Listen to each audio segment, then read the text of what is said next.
అయినటువంటి తండ్రి యేసయ్య, నీ పరిశుద్ధ నామమునకు వందనాలు చెల్లిస్తున్నాం నాయన.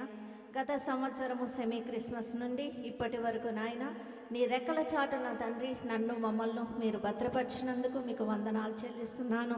ఈ గలిలయ బ్యాప్టిస్ట్ సంఘం ఎడల నాయన మీరు చూపిస్తున్నటువంటి కృపా కనికరమును బట్టి ప్రభువా మీకే వందనాలు చెల్లిస్తున్నాను. సంఘంలో ఉన్నటువంటి ప్రతి బిడ్డను నాయన మీరే పేరు పేరున మీ ఆశీర్వాదములు నాయన వారికి దయచేయండి. వారి కుటుంబాల చుట్టూ నాయన తండ్రి నీ కంచె నీ కాపుదల నాయన మెండుగా దయచేయండి ప్రభువా. నా కోసరము మా కోసరము నాయన తండ్రి ప్రభువా పరలోక వైభవాన్ని వదులుకొని ప్రభువా ఒక నరావతారుడుగా మా మధ్య మీరు వచ్చినారు ప్రభువా. మా నిమిత్తము నాయన మీరు శిలువ మరణము పొందినారు ప్రభువా. ఎంత గొప్ప దేవుడవు తండ్రి అయ్యా, అందును బట్టి మీకు వందనాలు చెల్లిస్తున్నాను నాయన. మరలా తండ్రి మా కోసం మీరు రానై ఉన్నందుకు తండ్రి మీకు వందనాలు. మేమందరము నాయన సిద్ధపడి ఉండగలగడానికి సహాయం చేయండి. నీకు ఇష్టమైనటువంటి బిడ్డలుగా నాయన మేము జీవించగలగడానికి సహాయం చేయండి ప్రభువా. ఆయనకి ఇష్టలైన మనుషులకు భూమి మీద సమాధానము కలుగునుగాక అని మీరు చెప్పారు ప్రభువా. మీకు ఇష్టమైనటువంటి జీవితాలను నాయన మాకు దయచేయమని అడుగుతున్నాను ప్రభువా. నాయన తండ్రి ఈ దినమున నాయన నీ దాసుని నీ సిలువ చాటున మరుగుపరచండి ప్రభువా. తీసుకొని వచ్చిన బిడ్డలందరినీ బట్టి మీకే వందనాలు ప్రభువా. రావాల్సిన వాళ్ళు కూడా నాయన సకాలంలో రాగలగడానికి సహాయం చేయండి. నీ దాసుని బలపరచండి. మాకు కావలసిన వాక్యాహారమును దయచేయమని యేసయ్య నామమును అడిగి వేడుకుంటున్నాను తండ్రి, ఆమేన్. నడిపించినటువంటి మేనగారు కొన్నాళ్ళు గెలుస్తున్నాం. ఇప్పుడు చాలా ప్రాముఖ్యమైన సమయంలోకి వచ్చాం. వాక్యం అన్నింటిలో కూడా చాలా ప్రాముఖ్యం. ముందుగా పిల్లల కోరిక లేకపోతే జనం సమకూడటానికి ఉత్సాహాలు. ఇంకా ఎవరు నేను పిలిచాను అందరూ నేర్చుకురామని చాలామంది రాలేకపోయారు. ఎవరు నేర్చుకుంటే అయిపోయినాక వాక్యం కూడా అయిపోయినాక పిల్లలతో వేయించవచ్చు. ఏం టెన్షన్ పడక్కలేదు. స్టేజ్ మీద అయిపోయినాక ఎవరన్నా వేయకపోతే వాళ్ళు వేయచ్చు, సవరలేదు. ఇప్పుడు వాక్యం వెళ్దాం. ఈ రోజున ఈ సెమీ క్రిస్మస్కి గతకాలం అనేక సంవత్సరాలు వచ్చి వాక్యం అందించారు మన ఆత్మీయులు. ప్రేమగా ఆహ్వానించని మరి డాక్టర్గా ఎంతో బిజీగా ఉంటాడు. అయినప్పటికీ మన ఆహ్వాని మేరకు వస్తున్నాడు కాబట్టి డాక్టర్ జాలాది మణిబాబు గారు స్నేహ వస్తుంటే చప్పలు కొట్టి ఆహ్వానిద్దండి. చప్పలు వచ్చి వాక్యాన్ని ఆహ్వానిద్దాం.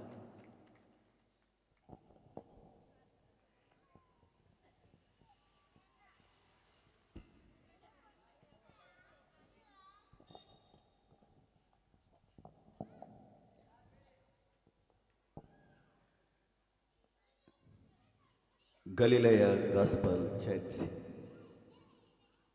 సభ్యులైన మీకందరికీ ఈ మైక్ ద్వారా వింటున్న పులి వెంకటరెడ్డి కాలనీ విశ్వాసులకు విశ్వాసేతరులకు ముందుగా క్రిస్మస్ శుభములు తెలియజేస్తున్నాను. ఈ ప్రత్యేకమైన సెమీ క్రిస్మస్ వేడుకలకు ఏర్పరిచిన కొన్ని వాక్యాలని చదువుకొని ప్రార్థన చేసుకొని ధ్యానిద్దాం. యోహాను రాసిన మొదటి పత్రిక 5వ అధ్యాయము 5వ వచనం నుంచి కొన్ని వచనాలు చదువుతారు. యోహాను రాసిన మొదటి పత్రిక 1వ అధ్యాయము 5వ వచనం ప్రారంభం. మేము ఆయన వలన విని మీకు ప్రకటించు వర్తమానమేమనగా దేవుడు వెలుగై ఉన్నాడు, ఆయన యందు చీకటి ఎంత మాత్రమూ లేదు. ఆయనతో కూడా సహవాసం గలవారమని చెప్పుకొని చీకటిలో నడిచిన ఎడల మనం అబద్ధమాడుచు సత్యమును జరిగింపకుందము. అయితే ఆయన వెలుగులోనున్న ప్రకారం మనము వెలుగులో నడిచిన ఎడల మనము అన్యోన్య సహవాసం గలవారమై ఉందుము. అప్పుడు ఆయన కుమారుడైన యేసు రక్తము ప్రతి పాపము నుండి మనలను పవిత్రులుగా చేయను. మనం పాపము లేనివారు అని చెప్పుకొని ఎడల మనల్ని మనమే మోసపుచ్చుకుందుము. మనలో సత్యము ఉండదు. మనము పాపము లేనివారమని చెప్పుకొని ఎడల మనలను మనమే మోసపుచ్చుకుందుము మరియు మనలో సత్యము ఉండదు. చిన్న ప్రార్థన చేసుకుందాం. పరిశుద్ధుడు అయిన తండ్రి, ప్రేమ కలిగిన ప్రభువా, నీ ఘనమైన నామానికి వందనాలు చెల్లిస్తున్నాం. 2024 సంవత్సరం చివరి దినాల్లో మరొకసారి నీ జన్మదినాన్ని జ్ఞాపకం చేసుకొని మీరు ఎందు నిమిత్తం ఈ లోకానికి వచ్చారో మననన చేసుకొని మమ్ములను మేము సరిచేసుకొని నీ మార్గములో నడవటానికి మీరిచ్చిన ఈ తరుణమునకై వందనాలు చెల్లిస్తున్నాం. నీ దాసుడు రెవరెండ్ సంతోష్ కుమార్ గారిని ఆత్మపూర్ణుని చేసి శక్తిమంతుని చేసి బలపరుస్తూ అనేక ఆత్మలను గెలవటానికి ఆయనకిస్తున్న తలాంతులను బట్టి మీకు వందనాలు చెల్లిస్తున్నాం. ఆయన కుటుంబాన్ని బట్టి మీకు వందనాలు తండ్రి. ఇమ్మాన్యుయల్ యోహాను కుటుంబాలను బట్టి మీకు వందనాలు. ఇద్దరు కుమారులు తండ్రికి చేదోడు వాదోడుగా ఉంటూ నీ రాజ్యమును కట్టుట్లో ముందుకు సాగుచుండగా వారి కుటుంబాలను దీవించండి. అలాగే ఆయనకు అనుగ్రహించిన కుమార్తెల కుటుంబాలన్నింటినీ కూడా మీరు బలపరచండి. ఇక్కడ చేరి వచ్చిన ప్రతి బిడ్డను మీరు దీవించబోతున్నందుకు వందనాలు చెల్లిస్తున్నాము తండ్రి. ఆయన కొద్దిసేపు నీ మాటలు మేము ధ్యానించబోచుండగా మీరు మా మధ్యకి రండి, మమ్మల్ని నడిపించమని యేసుక్రీస్తు నామములో అడిగి వేడుకొంచున్నాము తండ్రి. ఆమేన్. ప్రియులారా,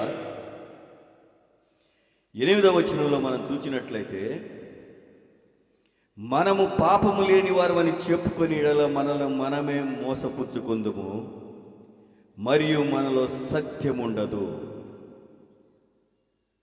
సత్యము ఉండదు.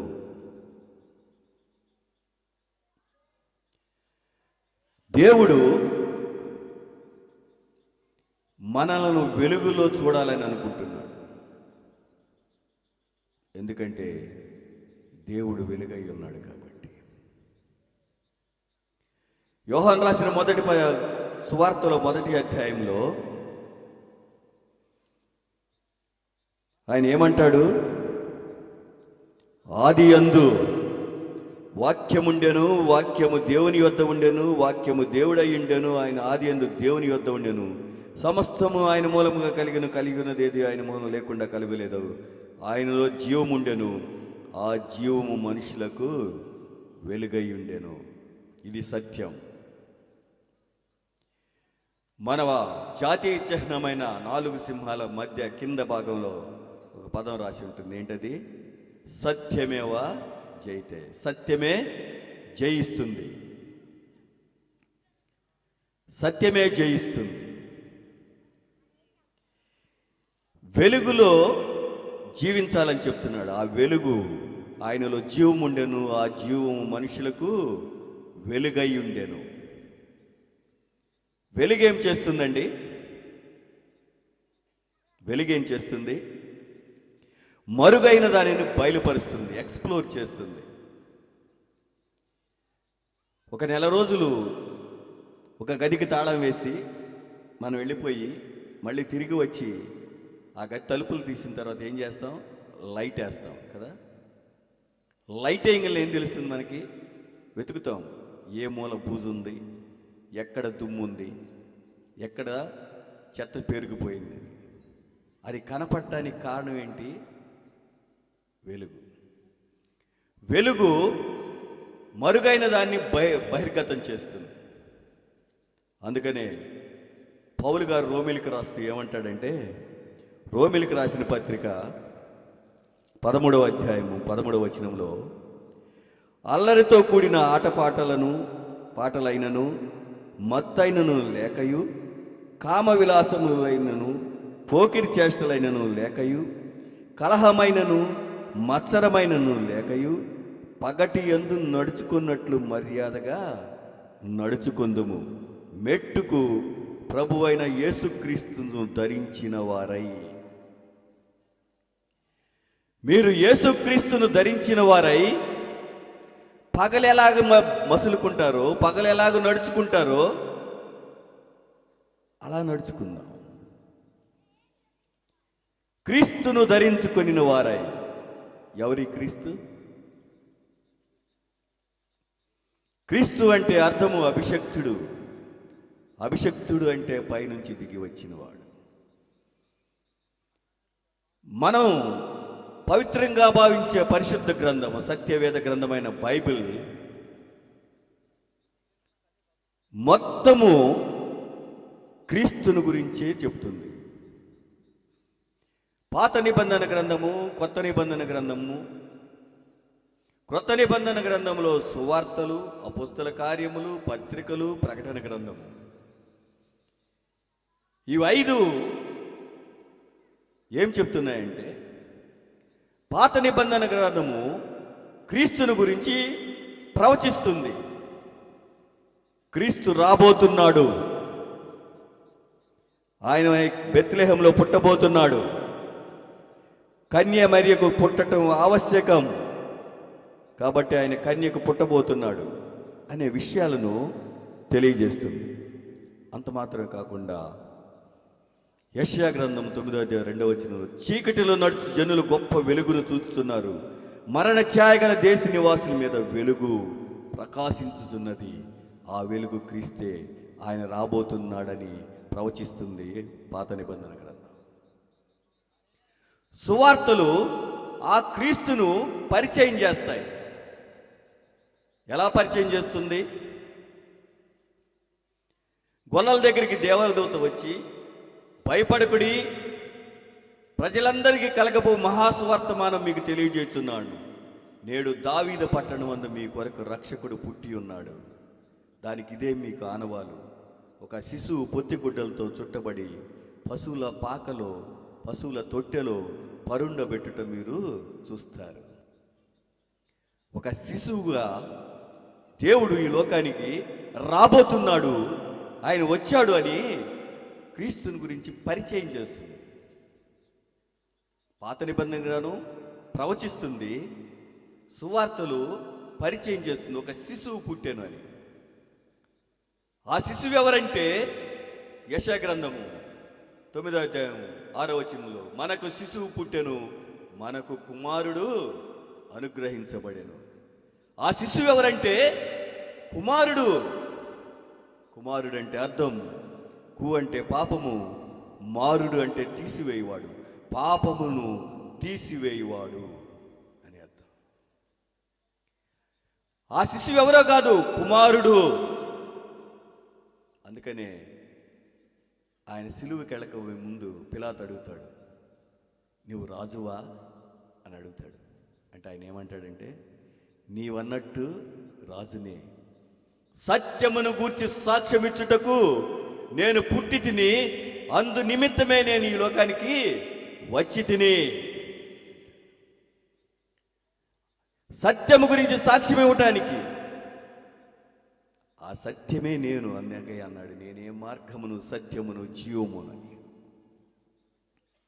అపోస్తల కార్యములు క్రీస్తుని గురించి ప్రచారం చేస్తుంది. ఆయన జన్మించాడు, 33 సంవత్సరాలు మాలిన్యమే వెండకుండా ఒక మనుషుడిగా జీవించాడు, మనుషులందరి పాపముల నిమిత్తం ప్రాయశ్చిత్త బలిగా తనను తాను అర్పించుకున్నాడు, మరణించాడు, తిరిగి లేచాడు. అందుకు మేము సాక్షులం. ప్రచారం చేస్తున్నారు, ప్రచారం చేస్తుంది అపోస్తల కార్యం. పత్రికలు క్రీస్తు యొక్క ప్రభావాన్ని తెలియజేస్తాయి. ఏ వ్యక్తి అయితే ఆయన ప్రభావాన్ని పొందాడో ఆ వ్యక్తుల యొక్క జీవిత చరిత్రలు అక్కడ ఉంటాయి. చివరిగా ప్రకటన గ్రంథం ఆయన రాబోతున్నాడని, ఆయన రాజ్యము స్థిరమని, నిత్యము నిలిచి ఉండేదని, ఆయన ప్రభుత్వం చేయబోతున్నాడని, ఆయన ప్రభుత్వం గురించి తెలియజేస్తుంది. ఇన్ని సంవత్సరాల నుంచి మనం క్రిస్మస్ ఆరాధిస్తూ ఉన్నాం. మన నిరీక్షణ ఒకటే, అదేంటంటే మనం దేవునితో కూడా పరలోకంలో ఉండాలి అనేది. ఆయన ప్రభుత్వంలో మనం పౌరులుగా ఉండాలి అని. ఆ ప్రభుత్వంలో పౌరులుగా ఉండాలంటే ఏం చేయాలి? దేవదూతలు మొట్టమొదటి క్యారల్ పాడారు. ఏమని పాడారు? సర్వోన్నతమైన స్థలములో దేవునికి మహిమయు, ఆయనకిష్టులైన మనుషులకు భూమి మీద సమాధానం. ఆ ప్రభుత్వంలో నువ్వు పౌరుడు కావాలి అంటే నీవేం చేయాలి? ఆయనకిష్టుడుగా జీవించాలి. ఆయనకిష్టుడుగా జీవించాలి. నువ్వు ఆయనకిష్టుడుగా జీవిస్తున్నావా లేదనేది నీకు ఎలా తెలుస్తుంది? ఎలా తెలుస్తుంది? కొన్ని కొలమానాలు ఉంటాయి. పౌలు గారు ఎఫెసీలకు రాస్తా అంటాడు. ఎఫెసీలకు రాసిన పత్రిక 5వ అధ్యాయంలో, ఎఫెసీలకు రాసిన పత్రిక 5వ అధ్యాయంలో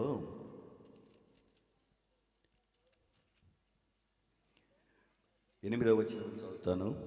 మీరు పూర్వం చీకటై ఉంటిరి, ఇప్పుడైతే ప్రభువునందు వెలుగై ఉన్నారు. వెలుగు ఫలము సమస్తముల విధములైన మంచితనము, నీతి, సత్యము వాటిలో కనబడుచున్నవి.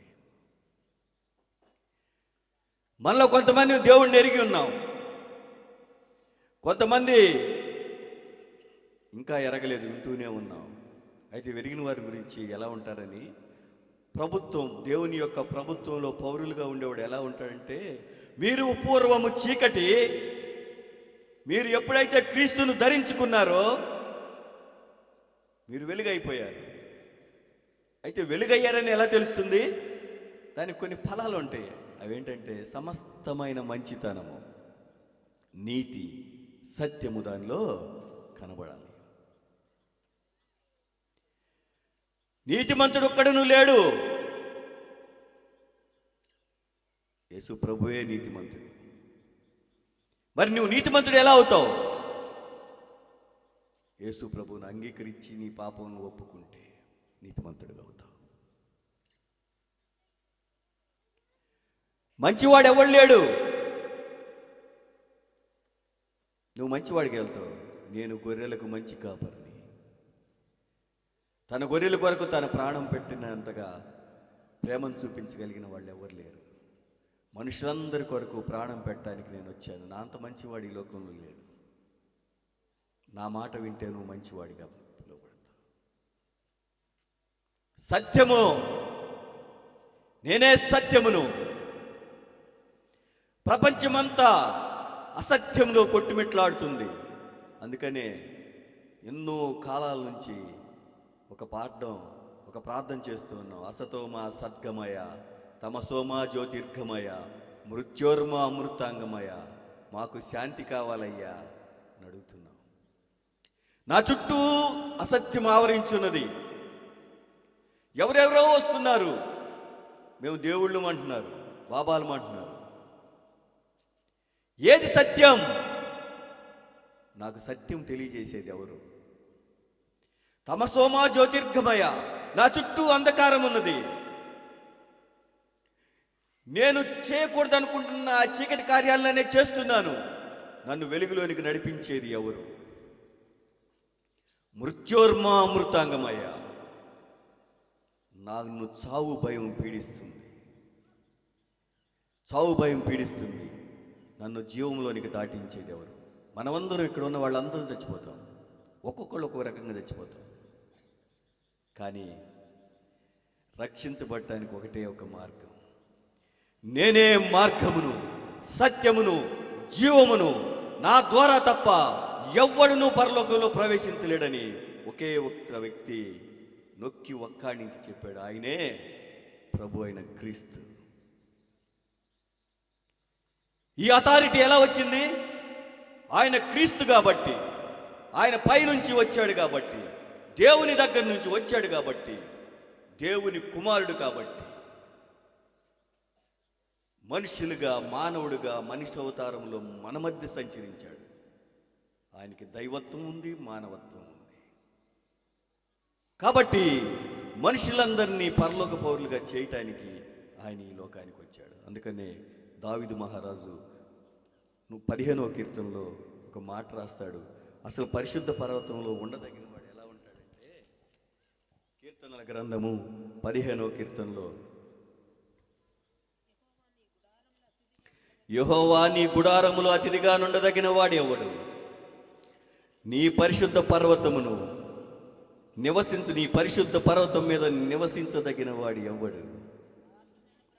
యథార్థమైన ప్రవర్తన కలిగి నీతిని అనుసరించుచు హృదయపూర్వకముగా నిజము పలుకువాడే. ఇక్కడ చెప్తున్నాడు, ఎవరయ్యా నీ రాజ్యంలో ఉండేది? ఎవరయ్యా నీ పరిశుద్ధ పర్వతం మీద ఉండేది అంటే, యథార్థమైన ప్రవర్తన కలిగి నీతిని అనుసరించు హృదయపూర్వకంగా నిజము పలుకువాడే. నిజమంటే సత్యం పలికేవాడు, యథార్థమైన ప్రవర్తన కలిగి నీతిగా జీవించేవాడు. సమస్తమైన మంచితనము, నీతి, సత్యము దానిలో కనపడుతుందంటే నీలో మంచితనం ఉండాలి, నీతి ఉండాలి, సత్యం ఉండాలి. అసలు నీతి అంటే ఏంటి? అబ్రాహాము దేవుని నమ్మెను, అది ఆయనకి నీతిగా ఎంచబడింది. నీవు క్రీస్తుని నమ్మి ఆయన మాట చొప్పున నడిస్తే నీవు నీతిమంతుడిగా తీర్చబడతావు. నీతిమంతుడిగా తీర్చబడతావు. అలా కాకుండా నా ఇష్టానుసారంగా జీవిస్తున్నాను, నేను క్రైస్తవుడిని, పుట్టు క్రైస్తవుడిని, నేను పరలోకానికి వెళ్ళిపోతానని అంటే ఆయన ఒప్పుకోడు. ఆయనకి ఇష్టలైన మనుషులకు భూమి మీద సమాధానం. నీవు ఆయనకి ఇష్టడుగా మారితే సర్వోన్నతమైన స్థలంలో దేవునికి మహిమ. అంటే అర్థం ఏంటి? మానవుడు దేవుని స్వరూపంలో రూపించబడినప్పుడు మహిమతో జీవిస్తూ ఉన్నాడు. ఎప్పుడైతే ఆజ్ఞను అతిక్రమించి పాపం చేశాడో ఆ మహిమను కోల్పోయాడు. ఆ మహిమను తిరిగి ఇవ్వటానికి అంత్యాదాముగా యేసు ప్రభు ఈ లోకానికి వచ్చాడు. ఇప్పుడు ఆయన నామమును ఒప్పుకొని ఎవరైతే ఆయన విశ్వాసం ఉంచుతారో, ఎవరైతే మారు మనసు పొంది చీకటి క్రియలను వదిలి వెలుగు కార్యములను చేస్తారో వారు ఆయనకి ఇష్టమైన మనుషులు. ఒక మనిషి మారు మనసు పొందినప్పుడు సర్వోన్నతమైన స్థలంలో దేవునికి మహిమ అంటే, తను కోల్పోయిన ఒక మనిషి తన మహిమను మళ్ళీ పొందినప్పుడు అది దేవునికి మహిమగా ఆపాదించబడుతుంది. అందుకోసం ఆయన ఈ లోకానికి వచ్చాడు.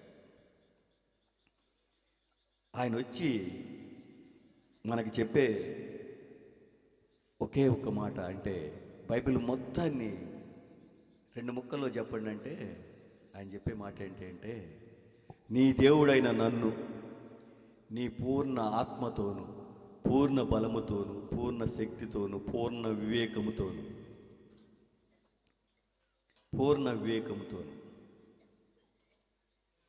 ఆరాధించాలి. ఇన్ని ఎందుకు చెప్పాడంటే, ఒక ఆరోగ్యవంతమైన మానవుడు శారీరకంగా, మానసికంగా, ఆత్మీయంగా, సామాజికంగా కరెక్ట్గా ఉండాలి. ఇలా కరెక్ట్గా ఉన్న వ్యక్తి దేవుణ్ణి కరెక్ట్గా ఆరాధించాలి. రెండవది ఆయన చెప్పింది ఏంటంటే, వెరీ సింపుల్, నిన్ను వలె నీ పొరుగువాన్ని ప్రేమించు. ఇది సింపులా? వినటానికి చాలా సొంపుగా ఉంది. నిన్ను వలె నీ పొరుగువాన్ని ప్రేమించు.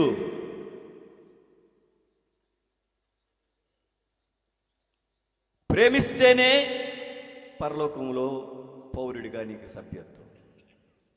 ఒకసారి ఒక యవనస్తుడు ఎమోషనల్గా దేవుని దగ్గరకు వచ్చాడు, యేసుప్రభు దగ్గరకు వచ్చి మోకాళ్ళొంగి, సద్బోధకుడా, నిత్య జీవమునకు వారసుండగటానికి నేనేం చేయాలని అడిగాడు. అంటే దేవుడు ఏం చెప్పాడంటే, నీకున్నదంతా అమ్మి బీదలకు ఇచ్చేసి నన్ను వెంబడించు అన్నాడు. వాడు మిగులు ఆస్తిపరుడు కనుక వ్యసన పడుతూ వెళ్ళిపోయాడు. వెళ్ళిపోగలనే దేవుడు ఒక కొటేషన్ కొట్టాడు. అక్కడ ఒక కొటేషన్ ఇచ్చాడు. ఏంటంటే, ఒంటే సూది బెజ్జములో దూరటం ఎంత దుర్లభమో అలాగునే ధనవంతుడు పరలోక రాజ్యంలో ప్రవేశించడం కూడా దుర్లభం అన్నాడు. అనగానే అక్కడ ఉన్న శిష్యులందరూ ఒక్కసారి షాక్ అయిపోయారు. ఒంటే సూది అంటే ఏంటంటే, ఈ ఒంటేంది సూది ఏంటంటే సూది అంటే ఏం లేదు. యెరూషలేముకి మెయిన్ గేట్ ఉంటుంది. ప్రతి చోట మనకు మెయిన్ గేట్ ఉంటుంది. మెయిన్ గేట్లు ఎప్పుడూ తీయరు, పెద్ద కార్లు వచ్చినప్పుడు తీస్తారు. మధ్యలో ఒక చిన్న గేట్ ఉంటుంది మనుషులు రావటానికి పోవటానికి. సూది అంటే యెరూషలేముకి యాత్రికులు వెళ్ళినప్పుడు వాళ్ళ ఒంటెలను గేట్లు వేసేసిన తర్వాత బయటే పెట్టాలన్నమాట. దానిలో ప్రవేశించాలని ప్రయత్నిస్తే ఆ సూది అంటే ఆ చిన్న గేట్లో ఒంటె ప్రవేశించలేదు, దుర్లభం. అది ఎలాగూ ప్రవేశించలేదో అలాగే ధనవంతుడు కూడా పరలోక రాజ్యంలో ప్రవేశించలేడు అని చెప్పాడు. ఈ శిష్యులు షాక్ అయిపోయారు. ఎట్లా ప్రభువా, మేమంతా మిమ్మల్ని వెంబడిస్తున్నాం కదా, మేమెవరు పరలోక రాజ్యంలోకి ప్రవేశించలేమా అని అడిగితే, పరలోక రాజ్యంలో ప్రవేశించడం మనుషులకు సాధ్యం కాదు అని చెప్పాడు దేవుడు. మరి ఎవరికి సాధ్యం? ఇది దేవునికి మాత్రమే సాధ్యం అని చెప్పాడు. పరలోకంలో ఉండాలి అంటే పవిత్రుడిగా జీవించాలి, పవిత్రుడై ఉండాలి. పరలోకంలో ప్రవేశించాలంటే అది దేవునికి మాత్రమే సాధ్యం, మనుషులకు అసాధ్యం అని చెప్పాడు దేవుడు. మరి ఎలా ప్రభువా, ఎలా? మేము మిమ్మల్ని వెంబడిస్తున్నాం కదా, నీతో పాటు మేము పరలోకంలో ఉండాలి కదా అన్నప్పుడు దేవుడు చెప్పింది ఏంటంటే, ఎవరి దగ్గరికి వాక్యం వస్తుందో, ఎవరైతే వాక్యాన్ని అనుసరించి నడుస్తారో వారే దైవములు. వాక్యం అంటే ఆది యందు వాక్యముండెను, వాక్యము దేవుని వద్ద ఉండెను, వాక్యము దేవుడై ఉండెను. ఆయన ఆది యందు దేవుని యొద్ద ఉండెను, సమస్తమును ఆయన మూలంగా కలిగెను, ఆయన లేకుండా ఏదీ కలుగలేదు. ఆయనలో జీవం ఉండెను, ఆ జీవం మనుషులకు వెలుగై ఉండెను. వాక్యం అంటే యేసు ప్రభు. ఆయన్ని ఎవరైతే కలిగి ఉంటారో, ఆయన యందు ఎవరైతే విశ్వాసం ఉంచుతారో వారు దేవుళ్ళు అయిపోతారు. నువ్వు దేవుడు అయిపోతే పరలోకంలో పౌరసత్వం నీకు లభిస్తుంది, పరలోకంలో ప్రవేశిస్తుంది. అది ఎలా తెలుస్తుంది? మనం ఇంతకాలం బాలయేసుని ఆరాధించడమే కాదని చెప్పి రత్నకుమారి మేడం గారు చెప్పారు. ఆయన వచ్చాడు, వెళ్ళాడు, తిరిగి రాబోతున్నాడు. ఆయన ఎలా వస్తాడంటే మత్తయి సువార్త 25:31 ఉంటుంది. తన మహిమతో మనిషి కుమారుడు ఆయనతో కూడా సమస్త దూతలు వచ్చినప్పుడు ఆయన తన మహిమ గల సింహాసనం మీద ఆసీనుడై ఉండెను. అప్పుడు సమస్త జనములు ఆయన ఎదుట పోగు చేయబడుదురు. గొల్లవాడు మేకల్లోని గొర్రెలను వేరుపరిచినట్లు ఆయన వారిని వేరుపరిచి తన కుడి వైపున గొర్రెలను ఎడమవైపున మేకలను నిలువబెట్టును. అప్పుడు రాజు తన కుడివైపున వారిని చూచి, నా తండ్రి చేత ఆశీర్వదించబడిన వారలారా, రండి, లోకం పుట్టినది మొదలుకొని మీ కొరకు సిద్ధపరిచిన రాజ్యమును స్వతంత్రించుకొనుడి. లోకం పుట్టినది మొదలుకొని మీ కొరకు సిద్ధపరిచిన రాజ్యమును స్వతంత్రించుకొనుడి. ఈ రాజ్యం ఎప్పటి నుంచి ఉంది? లోకం పుట్టినప్పుడే రాజ్యం ఉంది. ఈ రాజ్యమును పాలించడానికి ఆదామవ్వలను దేవుడు మహిమతో నిర్మించాడు. ఆజ్ఞను అతిక్రమించి పాపం చేసి తమ మహిమను కోల్పోయిన మానవుడు ఆ రాజ్యంలోంచి పక్కకి తొలగిపోయాడు.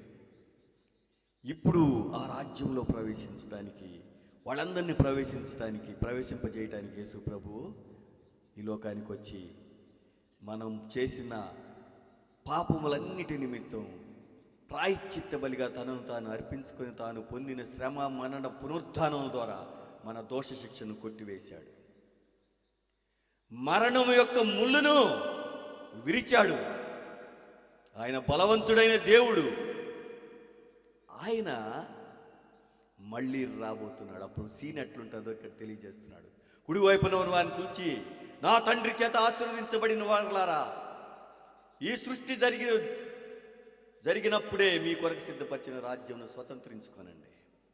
ఎందుకంటే అప్పుడు మీరు కోల్పోయారు. ఇప్పుడు నేను మళ్ళీ వచ్చాను దాన్ని మీకు ఇవ్వటానికి, మిమ్మల్ని నాతో కూడా ఉంచుకోవటానికి మళ్ళీ నేను వచ్చాను అని చెప్తూ అక్కడ ఏమంటున్నాడంటే, నేను ఆకలి కొంటిని మీరు నాకు భోజనం పెట్టితిరి, దప్పికొంటిని నాకు దాహం ఇచ్చితిరి, పరదేశినై ఇంటిని నన్ను చేర్చుకొంటిరి, దిగంబరినై ఇంటిని నాకు బట్టలు ఇచ్చితిరి, రోగినై ఇంటిని నన్ను చూడవచ్చితిరి, చెరసాల్లో ఉంటే నేను నా యొద్దకు వచ్చి తరని చెప్పును. అందుకు ఆ కుడివైపున ఉన్న వాళ్ళు, మేము ఎప్పుడు చేశాం ప్రభు ఇవన్నీ నీకు అని అడిగినప్పుడు,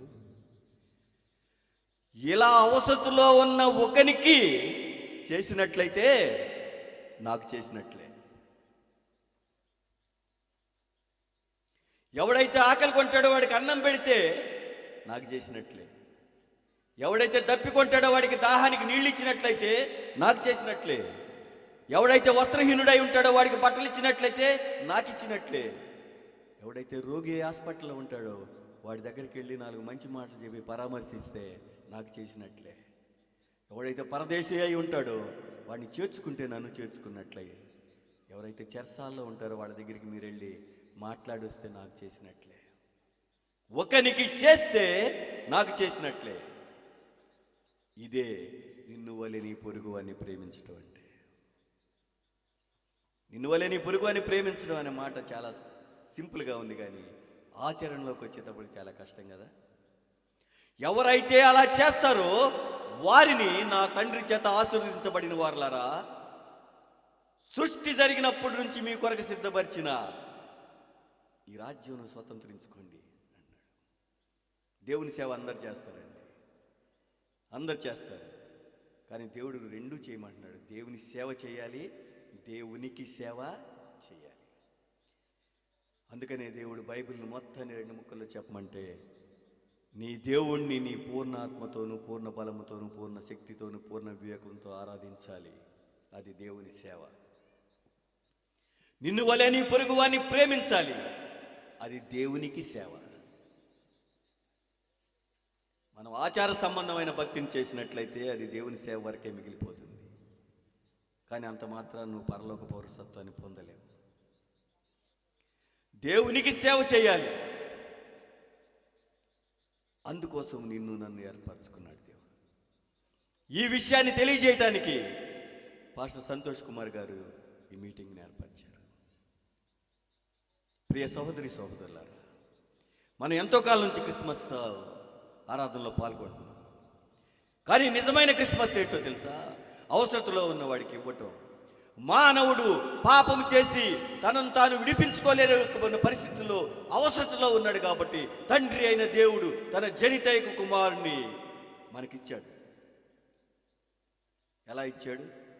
ఒక రిక్తునిగా, దీనుడుగా, తండ్రితో కూడా ఉండటం గొప్ప భాగ్యమని ఎంచుకొని తనను తాను తగ్గించుకొని దీనుడుగా ఈ లోకంలో అవతరించాడు.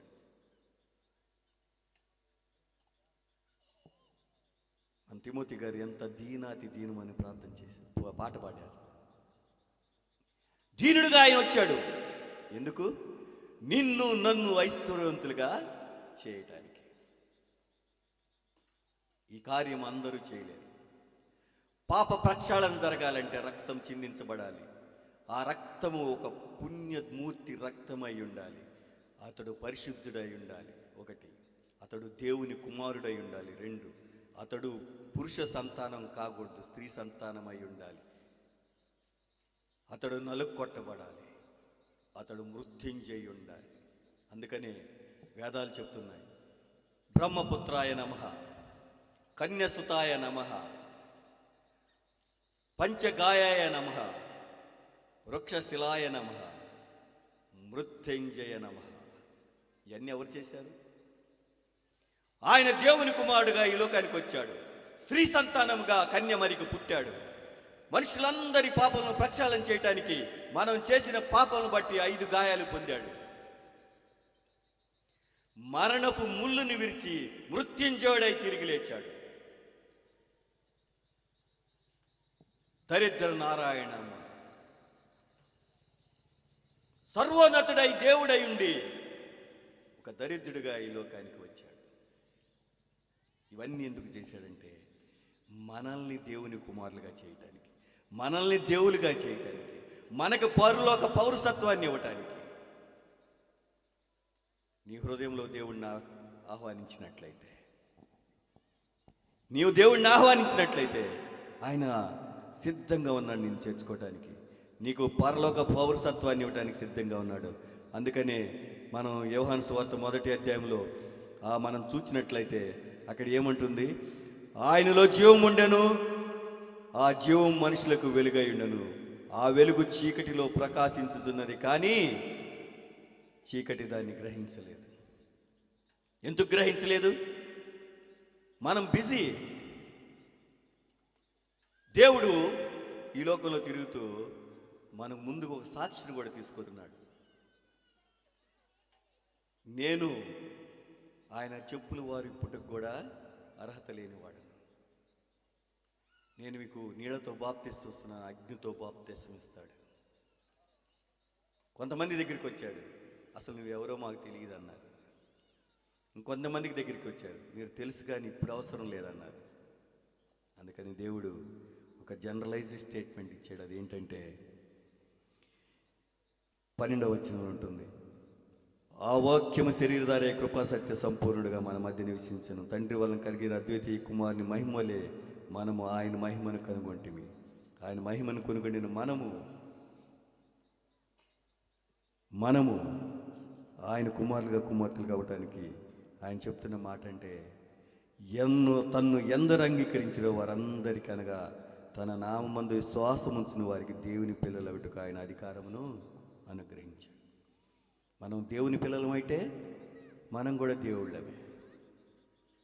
మనం దేవుళ్ళం అవ్వాలంటే ఆయన్ని అంగీకరించాలి. ప్రభువా, నా కొరకు మీరు ఒక బలి పశువుగా ఈ లోకంలో ఒక శిశువుగా జన్మించారు. మీరు కుమారుడు తండ్రి, మా పాపాలను పరిహరించడానికి వచ్చిన కుమారుడు తండ్రి. పున్నామ నరకం నుంచి విడిపించడానికి వచ్చిన మీరు పుత్రుడు తండ్రి, దైవపుత్రుడు తండ్రి. మీ అందు విశ్వసిస్తున్నాను. నా పాపమును తీసివేయి, నా చీకటి జీవితాన్ని నుంచి నాకు విడిపించు, నాలో వెలుగు నింపు, నేను నీ బిడ్డగా జీవిస్తానని నువ్వు చెప్పినట్లయితే నిజమైన క్రిస్మస్ నువ్వు పొందుతావు. ఆయనకిష్టులైన మనుషులకు భూమి మీద సమాధానం. ఆయనకిష్టుడిగా మారుతావా? ఈ రాత్రి సమయంలో దేవుడు ఆహ్వానిస్తున్నాడు నిన్ను.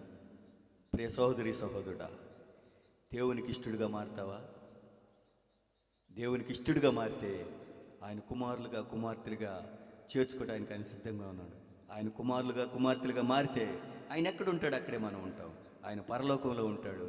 ఆయన పరిశుద్ధుడు, మనం పరిశుద్ధపరచబడతాం, ఆయనతో కూడా ఉంటాం. అందుకోసమే ఈ క్రిస్మస్ శుభములు మీకు అందాలంటే నేడే ఆయనను మీ సొంత రక్షకుడిగా అంగీకరించి మీలో ఉన్న చీకటి క్రియలన్నింటినీ తీసివేసి వెలుగు సంబంధులుగా జీవించండి. చిన్న ప్రార్థన చేసుకుందాం. పరిశుద్ధుడు అయిన తండ్రి, ప్రేమ కలిగిన ప్రభువా, మీకు వేలాది స్తోత్రములు చెల్లిస్తున్నాము తండ్రి.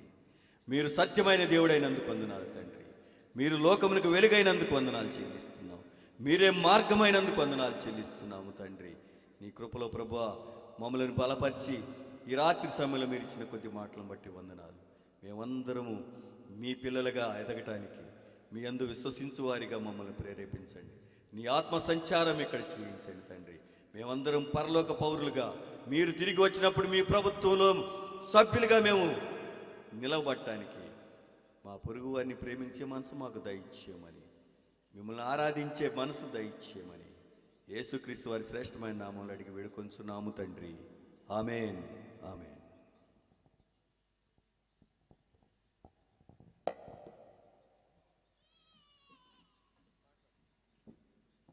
అందరూ కూడా చప్పట్లు కొడదాం. చక్కని వర్తమానం క్రిస్మస్ గురించి ముందుగా అతను కుమారి మేడం గారు గ్రీటింగ్స్ శుభాకాంక్షలు తెలియజేశారు.